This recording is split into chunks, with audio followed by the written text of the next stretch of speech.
Hello guys, welcome to my YouTube channel. This is 100 days of machine learning and today is day 8. आज हम लोग पढ़ने वाले हैं कुछ important applications machine learning के, ठीक है? So काफी चीजें पढ़ ली अभी तक हमने. What I want is कि coding वाला part start होने के पहले, mathematics वाला part start होने के पहले, मैं आपको inspire कर पाऊँ कि आपको सच में machine learning पढ़ना चाहिए, ठीक है? So if you see around yourself, आपको ऑलरेडी बहुत सारे ऐसे एग्जांपल्स मिलेंगे सॉफ्टवेयर प्रोडक्ट्स के जहां पर मशीन लर्निंग ऑलरेडी इंटीग्रेटेड है, ठीक है? मतलब फेसबुक पे फ्रेंड रिकमेंडेशन, यूट्यूब amazon पे product recommendation, video recommendation, I don't know chatbots और 50 और चीजें यार. मतलब I can't even remember right now, but अगर मेरे को आई एम कॉन्फिडेंट कि इस पॉइंट पे अगर मैं बैठ के सोचने लगूं, I can write down hundreds of examples जहां पे मशीन लर्निंग एक प्रोडक्ट के अंदर यूज हो रहा है, ठीक है? तो इट इज समथिंग जो फ्यूचर की बात नहीं है, it is already in our life, ठीक है? ऑलरेडी हम उसको यूज कर रहे हैं और इतना नॉर्मल तरीके से यूज कर रहे हैं कि हम रियलाइज भी नहीं कर पा रहे हैं.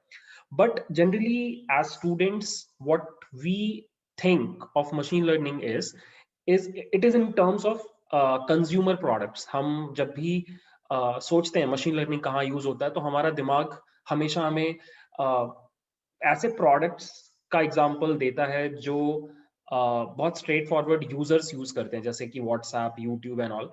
व्हाट आई वांट इज कि मैं आपको थोड़ा B2B एप्लीकेशंस बताना चाहता हूँ. B2B का मतलब बिजनेस टू बिजनेस, जहां पर मशीन लर्निंग एक प्रोडक्ट में घुस करके एक बिजनेस को हेल्प कर रही है अपना बिजनेस रन करने में. And trust me, B2C, business to customer, जो नॉर्मल एप्लीकेशंस होते हैं उससे बहुत ज्यादा पैसा कमाने वाला चीज होता है B2B. तो I would like to show you कि B2B में कैसे आपका मशीन लर्निंग कंपनीज को हेल्प कर रहा है और प्रॉफिट कमाने में. क्योंकि B2C examples, to be honest, आप थोड़ा भी यूट्यूब करोगे तो आपको भर के मिल जाएंगे. That is why I want to give you a B2B example, ठीक है? तो मैंने 5 अलग अलग सेक्टर्स के बारे में बात करनी है, क्योंकि मशीन लर्निंग एक ऐसी टेक्नोलॉजी है जो अलग अलग सेक्टर्स को इम्पैक्ट कर रही है. तो I talk about retail, I talk about transportation, manufacturing, banking and social media, जो बहुत फेमस है आज की डेट में. But trust me, in 5 examples के अलावा भी आपको बहुत सारे ऐसे एग्जांपल्स मिल जाएंगे जहां पे मशीन लर्निंग B2B में हेल्प कर रहा है कंपनीज को प्रॉफिट अर्न करने में. It could be space exploration और मेडिकल फील्ड या फिर डिफेंस. इन सारी जगहों पे भी मशीन लर्निंग यूज हो रहा है. बट ये जो 5 एग्जांपल्स मैं दे रहा हूँ, ये बहुत इंटरेस्टिंग है. मतलब आपको मजा आएगा इनके बारे में सुन के. So let's start. Okay, so I will start my discussion with the retail sector, ठीक है? रिटेल में मशीन लर्निंग बहुत ज्यादा यूज होता है. इनफैक्ट रिटेल में अगर मशीन लर्निंग यूज ना हो तो it would be quite difficult for these companies to run properly, ठीक है? I will give you some examples. Retail में we can take an example of Amazon, जो कि खुद में एक बहुत बड़ा ई कॉमर्स वेबसाइट है जहाँ पे वो बोलते हैं कि 6 करोड़ से ज्यादा प्रोडक्ट्स बेचते हैं वो लोग. अब I show a few scenarios जहाँ पे मशीन लर्निंग यूज हो सकता है. अब मुझे नहीं पता कि एग्जैक्टली वो कैसे यूज कर रहे हैं. लेट्स से आप Amazon का हर साल एक सेल आता है, ग्रेट इंडियन फेस्टिवल बोल के. अब यू थिंक अबाउट दिस कि अगर आप Amazon के हेड होते, एटलीस्ट ऑपरेशंस के, तो सेल में आपका प्रोडक्ट्स का सेल बढ़ता है. सबको पता है, that is the reason why people conduct sales. तो अगर आपके पास 6 करोड़ प्रोडक्ट्स हैं, तो क्या आप 6 करोड़ के 6 करोड़ प्रोडक्ट्स का स्टॉक बढ़ा दोगे या नहीं बढ़ाओगे? ऑब्वियसली सारे प्रोडक्ट्स का स्टॉक बढ़ाना बेवकूफी है, बहुत ज्यादा पैसा लगेगा and there is no guarantee कि आपके सारे प्रोडक्ट्स ज्यादा बिकेंगे. तो इट्स वेरी वेरी इंपॉर्टेंट कि आप ये पता करो सेल होने के पहले कि कौन से प्रोडक्ट्स ज्यादा बिकेंगे. और इस तरह के सिनेरियोज में आपके जैसे डेटा एनालिस्ट, डेटा साइंटिस्ट लोगों को बिठाया जाता है. पिछले कई साल के सेल्स का डेटा दिया जाता है. ये जो ग्रेट इंडियन जो भी है, इसका सेल का डेटा आपको दिया जाता है. और आपका काम होता है मशीन लर्निंग एल्गोरिदम्स रन करके, डेटा माइनिंग करके इस तरह के इंसाइट्स निकाल के दो कि ये प्रोडक्ट का स्टॉकअप करना चाहिए, ये प्रोडक्ट का स्टॉकअप करने का जरूरत नहीं है, ठीक है? एंड ट्रस्ट मी, सोचो अगर आप इसमें थोड़ी भी गलती करते हो तो करोड़ों का नुकसान हो सकता है, ठीक है? तो ई कॉमर्स जितनी भी वेबसाइट्स हैं, मिंत्रा, फ्लिपकार्ट, जो भी वेबसाइट्स आप यूज करते हो, वहां पे अगर सेल्स कंडक्ट हो रही है तो उन सेल्स के कंडक्ट होने के पहले आपके जैसे इंजीनियर्स बैठ करके डिसीजन मेकिंग करते हैं कि किन चीजों का स्टॉक बढ़ाना चाहिए, किन का स्टॉक नहीं बढ़ाना चाहिए। ठीक है, I will give you one more example जहाँ पे रिटेल में मशीन लर्निंग बहुत यूज होता है। आई होप आप बिग बाजार कभी ना कभी गए होगे या स्पेंसर्स गए होगे कभी ना कभी। आपने हमेशा नोटिस किया होगा कि वहां पर आप जैसे ही सामान खरीद के अपना बिल कटाने जाते हो या पेमेंट करने जाते हो, तो the first thing that they ask you is आपका phone number, right? This is so weird, right? अगर मैं रोड साइड किसी ठेले से सब्जी खरीद रहा हूँ, तो मैं सब्जी खरीदने के बाद अगर उसको पैसे दूं और वो पैसे लेने के पहले मुझसे पूछे आपका फोन नंबर क्या है, तो मैं गुस्सा हो जाऊंगा, राइट? मैं उससे कभी सब्जी नहीं खरीदूंगा। But these companies they ask for our phone number और हम दे देते हैं, right? Now you might be thinking कि हाँ, बिकॉज वो लोग पलट के हमें एसएमएस करते हैं कि नया कुछ सेल है या फिर कुछ ऑफर चल रहा है। नहीं, उसका रीजन ये नहीं है। उसका रीजन ये है कि वो ट्रैक करते हैं आपके बाइंग बिहेवियर को। ठीक है, so what they do is आप जो भी चीजें खरीद रहे हो, लेट्स से आप I don't know milk products बहुत खरीद रहे हो, आप हेल्थ रिलेटेड चीजें बहुत खरीद रहे हो, तो they would see there is this buying pattern कि आप हेल्थ कॉन्शियस हो। ठीक है, सिमिलरली कोई और अगर बहुत ज्यादा स्पाइसी चीजें खरीद रहा है या फिर I don't know sports related चीजें खरीद रहा है या बहुत कॉस्मेटिक्स रिलेटेड चीजें खरीद रहा है, तो what they do is they create profiles of their customers. Since पूरे इंडिया में बिग बाजार है, स्पेंसर्स है, तो आपका एक प्रोफाइल बनता है आपके फोन नंबर के बेसिस पे, जहां पे एक एक काइंड ऑफ ये बताया जाता है कि ये किस तरह का कस्टमर है और उसके इंटरेस्ट क्या है। ठीक है, और फिर क्या होता है कि आपका ये नंबर दूसरी कंपनीज को बेचा जाता है, राइट? मतलब आपने नोटिस किया होगा, आपको बहुत बार ऐसे एसएमएस आते हैं अननोन नंबर से कि ये जिम ज्वाइन कर लो, या फिर ये स्पोर्ट्स का कुछ चल रहा है ज्वाइन कर लो, या फिर ये क्लासेस चल रही है ज्वाइन कर लो। उनके पास आपका नंबर कैसे पहुंचा?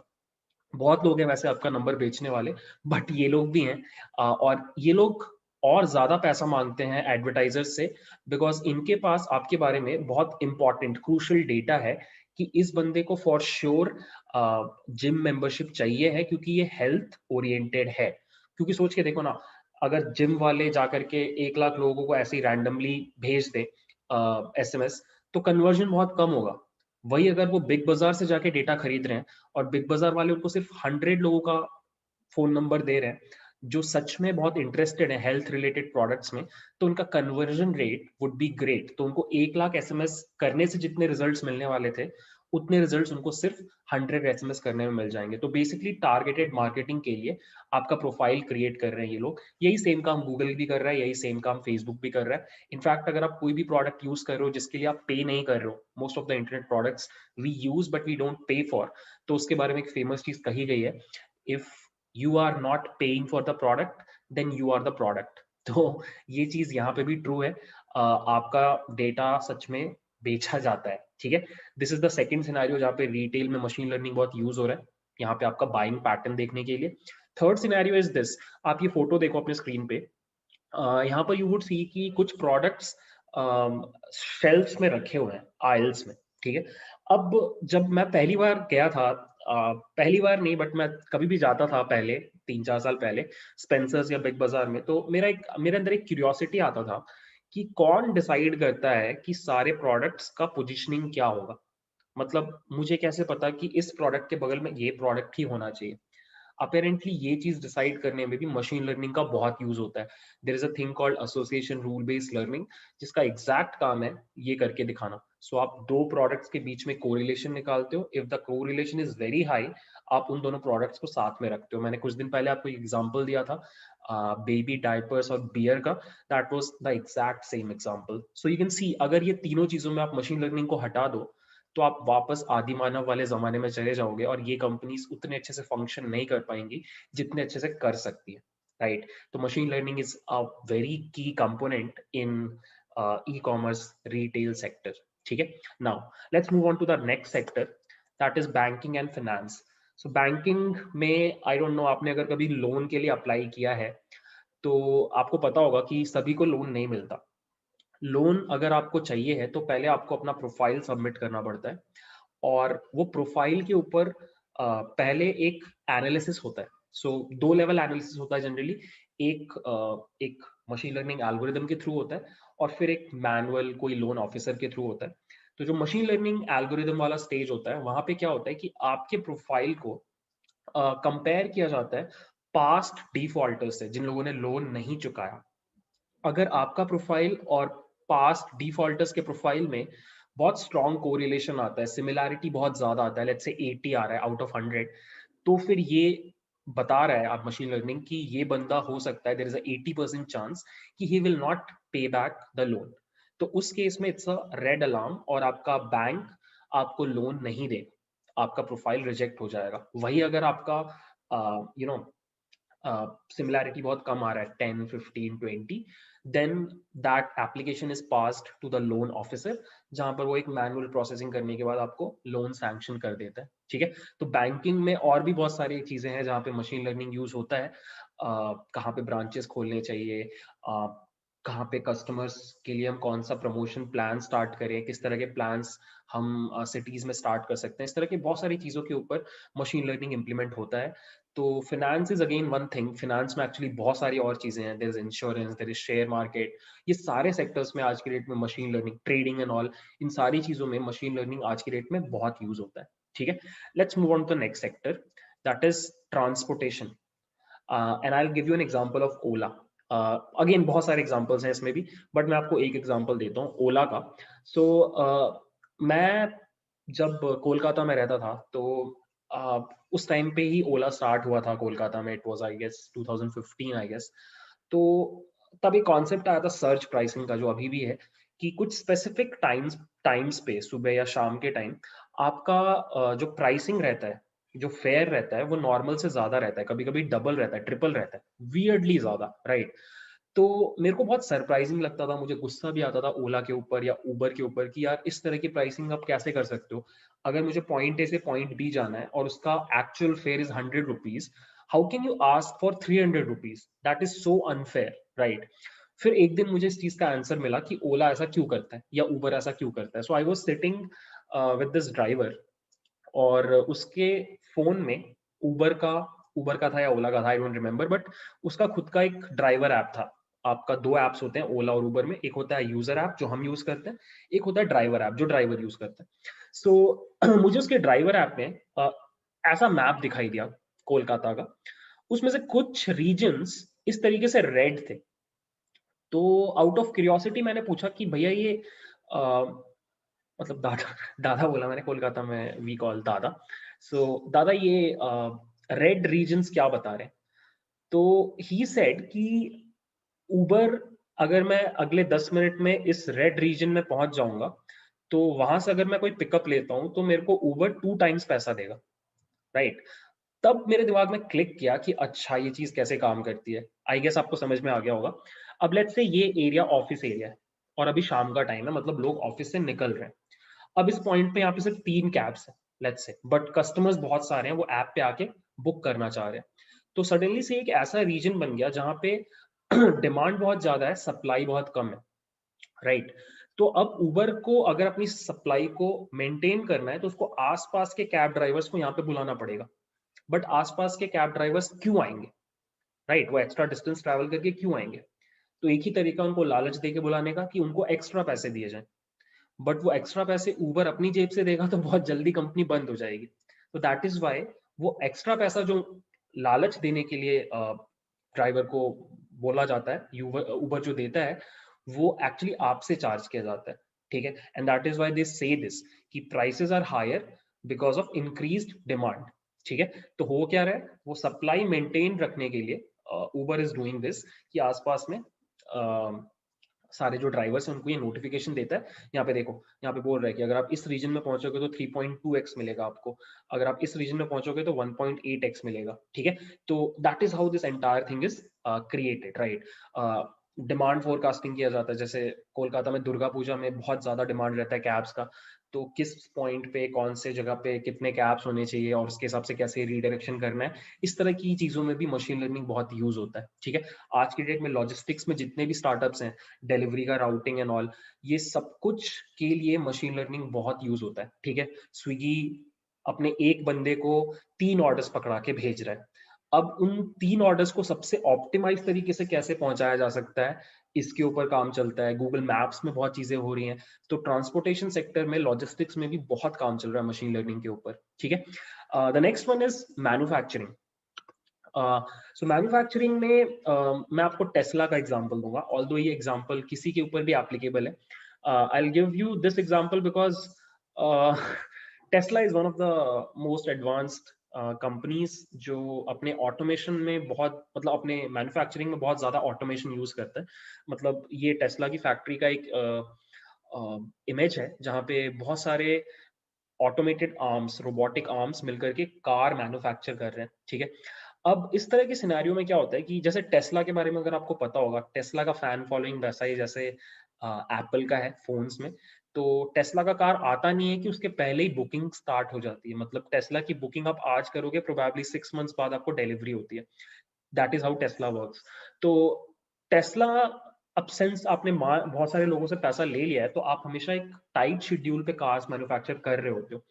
अब लेट्स से इन रोबोट्स में से कोई एक रोबोट खराब हो जाता है, लेट्स से जिसका काम है इंजन बिठाना, गाड़ी में इंजन को बिठाना, वो रोबोट खराब हो जाए, तो उस दिन टेस्ला की फैक्ट्री में कितनी कार्स बनेंगी? एक भी नहीं, क्योंकि गाड़ी में इंजन की जरूरत है, राइट। तो एक भी कार नहीं बनेगी और आप एक दिन शेड्यूल के पीछे चले जाओगे। और एज टेस्ला, जो 6 महीने पहले से पैसे उठा चुका है, वो ये नहीं कर सकता कि वो डीले करे डिलीवरी में, क्योंकि फिर बहुत गाली खाएगा, फीडबैक खराब होगा, और bad word of mouth publicity होने से कोई भी कंपनी डरती है, ठीक है। तो टेस्ला जैसी कंपनीज क्या करती हैं कि वो अपने इन ऑटोमेटिव रोबोटिक आर्म्स में IoT बेस्ड सेंसर्स लगाते हैं, internet of things based sensors, जो कॉन्स्टेंटली आपके इन डिवाइसेस को मॉनिटर करता रहता है। उसका temperature, RPM, pressure, I don't know, जो भी मेट्रिक्स होते हैं वो पूरे टाइम कैप्चर होके एक सर्वर पे आते रहते हैं। अब लेट्स से कोई एक डिवाइस में फॉल्ट अकर कर रहा है, तो फॉल्ट ऐसा नहीं है कि तुरंत अकर करता है, फॉल्ट ग्रेजुअली अकर करता है। तो लेट्स से आपका RPM 300 से घट के 299 हो रहा है, फिर 298 हो रहा है, 295 हो रहा है, तो दिस इज अ सिग्नल कि आपका उस डिवाइस में फॉल्ट अकर कर रहा है। तो जैसे ही आप ये डिटेक्ट करते हो कि कुछ फॉल्ट अकर कर रहा है, आप तुरंत अपने इंजीनियर्स को रात में भेजोगे और उस पर्टिकुलर रोबोटिक आर्म को ठीक कर दोगे। तो इसको बोला जाता है प्रिडिक्टिव मेंटेनेंस। मेंटेनेंस आप जनरली कब करते हो? चीजों के खराब होने के बाद। प्रिडिक्टिव मेंटेनेंस का मतलब क्या हुआ कि चीजों के खराब होने के पहले ही आपने प्रिडिक्शन किया कि चीज खराब हो सकती है और आपने जाके उसको मेंटेन कर लिया, राइट। तो this is again one example जहां पे machine learning is kind of transforming the entire sector. ये जो मैन्युफैक्चरिंग सेक्टर है, बहुत बढ़िया वहां पे काम चल रहा है, ठीक है। One last example, this probably is the most interesting example of all of these, consumer internet, and the example is Twitter, ठीक है। So Twitter is one of those companies जो बहुत सालों से 2008 में स्टार्ट हुई थी, और but it was one of those companies जो बहुत प्रॉफिटेबल नहीं थी, मतलब बहुत ज्यादा पैसे नहीं कमा रही थी, इनफैक्ट पैसे ही नहीं कमा रही थी बहुत सालों तक।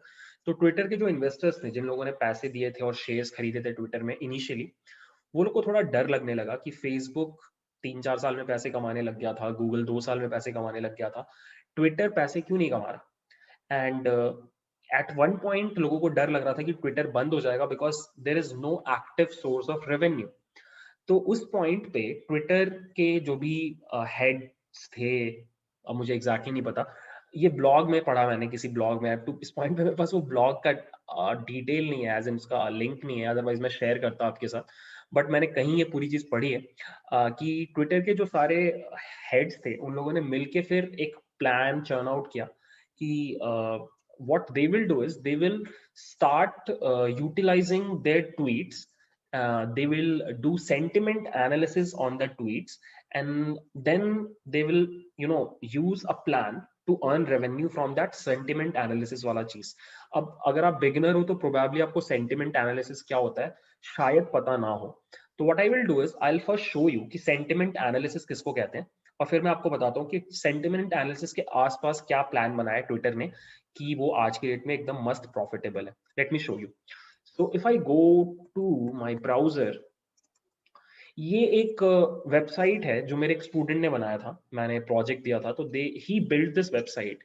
इस वेबसाइट में अगर आप कोई भी मूवी का नाम सर्च करो, तो ये वेबसाइट क्या करता है कि IMDb पे जाके उस मूवी के जितने भी रिव्यूज हैं उन सबको कलेक्ट करके हमारे पास ले आता है, और फिर ईच रिव्यू को पढ़ करके डिसाइड करता है कि वो रिव्यू का जो कंटेंट है वो पॉजिटिव है या नेगेटिव है। मतलब उस रिव्यू का जो सेंटिमेंट है, जिसने भी वो रिव्यू लिखा, वो पॉजिटिव लिखना चाह रहा है या नेगेटिव लिखना चाह रहा है। अब ये खुद में बहुत इंपॉर्टेंट चीज है। जब आप नेचुरल लैंग्वेज प्रोसेसिंग पढ़ोगे, वहां पर यू वुड अंडरस्टैंड कि सेंटिमेंट एनालिसिस इज समथिंग जो बहुत यूज होता है आज के डेट में। ठीक है, चैटबॉट्स वगैरह में बहुत यूज होता है। अब मैं क्या करता हूँ, मैं आपको एक मूवी का दिखाता हूँ। लेट्स से डंकर्क बोल के एक मूवी है क्रिस्टोफर नोलान की, 2017 में आई थी। मैंने सर्च किया इस मूवी को। अब अपेरेंटली IMDb में दो अलग अलग मूवीज हैं, एक 1958 में आई थी और एक 2017 में आई थी। मैं 2017 वाले की बात कर रहा हूँ, तो मैंने 2017 वाले पे क्लिक किया। अब थोड़ा सा टाइम लग रहा है क्योंकि मैं सारे रिव्यूज फेच करके ला रहा हूँ और फिर प्रोसेसिंग कर रहा हूँ कि उसका सेंटिमेंट पॉजिटिव है या नेगेटिव है। अब मैंने फिर एक रेटिंग भी किया, number of bad reviews divided by number of bad reviews plus number of good reviews. तो मेरा rating score is coming out to be 2.8, although डंकर का रेटिंग IMDb पे 7.8 है। अब यहाँ पे देखो, जो भी ग्रीन टेक्स्ट दिखाई दे रहा है वो मेरे सिस्टम को लग रहा है कि पॉजिटिव रिव्यू है। और जैसे ये पहला वाला देखो, brilliant cinematography, real planes flying, real destruction of planes, the most real as possible, जो भी है, पढ़ के लग रहा है कि बंदा तारीफ करना चाह रहा है।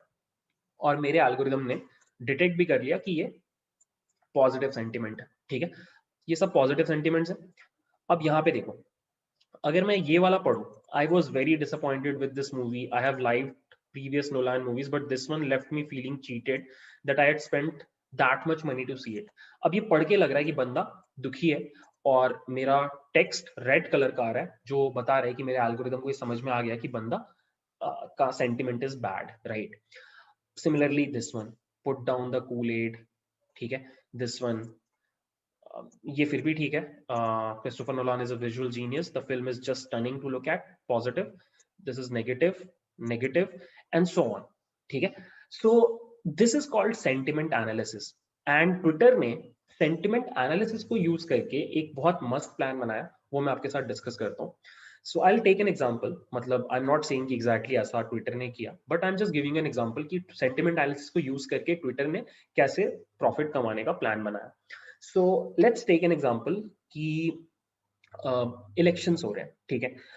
इंडिया में इलेक्शंस हो रहे हैं, लेट्स से वेस्ट बंगाल में भी इलेक्शंस हो रहे हैं, और लेट्स से एक ट्रेंड हो रहा है ट्विटर पे।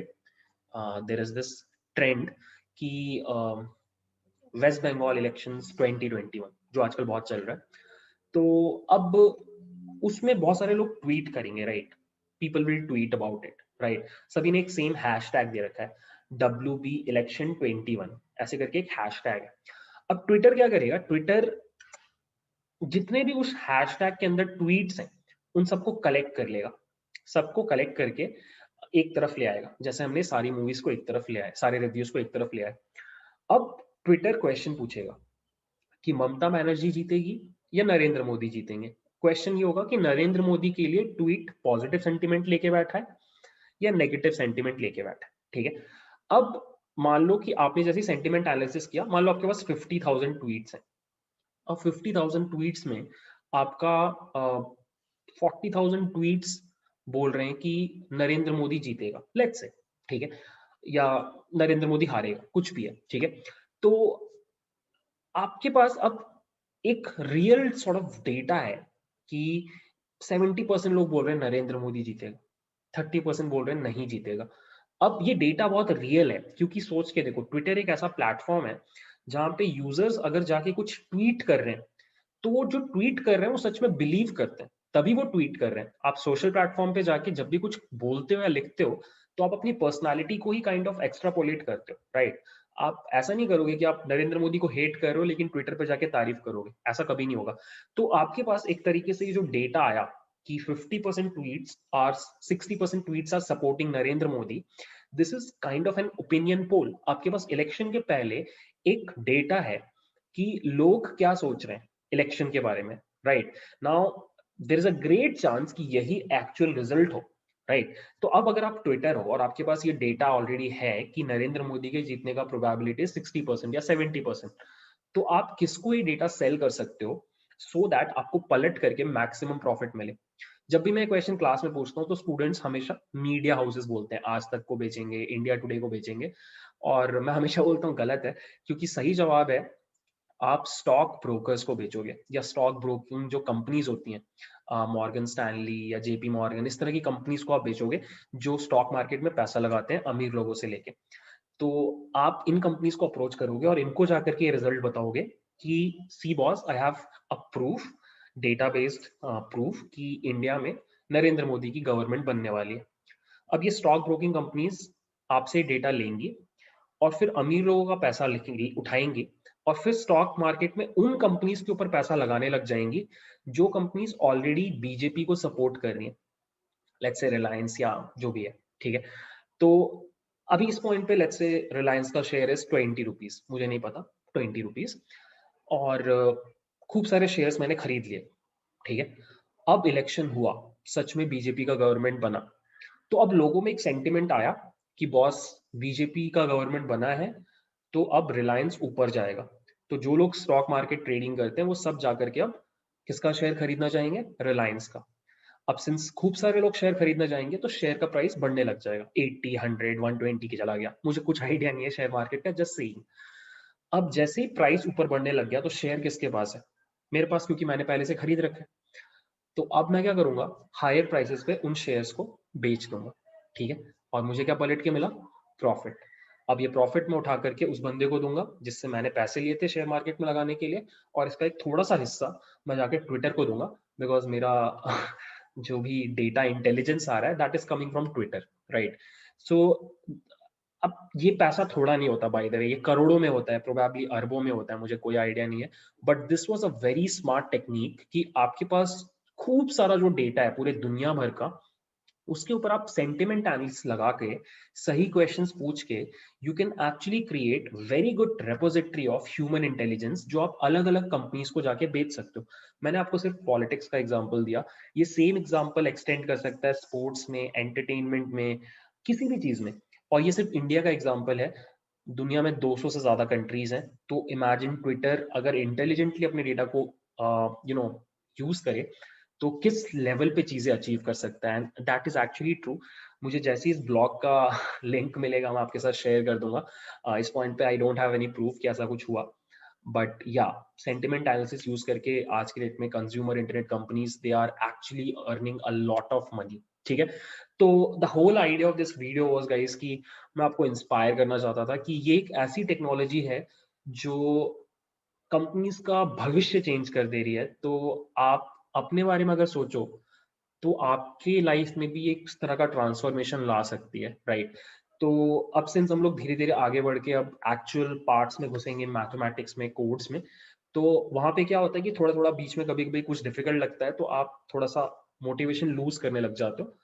तो ये वीडियो आप याद करना या देखना, तो आपको लगेगा कि अगर मैं सीख जाता हूँ अच्छे से तो I be a very valuable professional to any company, या फिर अगर मैं खुद की अपनी कोई कंपनी खोल रहा हूँ तो मेरे पास एक बहुत पावरफुल टूल है जिसको यूज करके I can actually build products जो सामने वाले का लाइफ बदल सकता है। तो या that was the whole idea behind this video. I hope you are liking this entire playlist.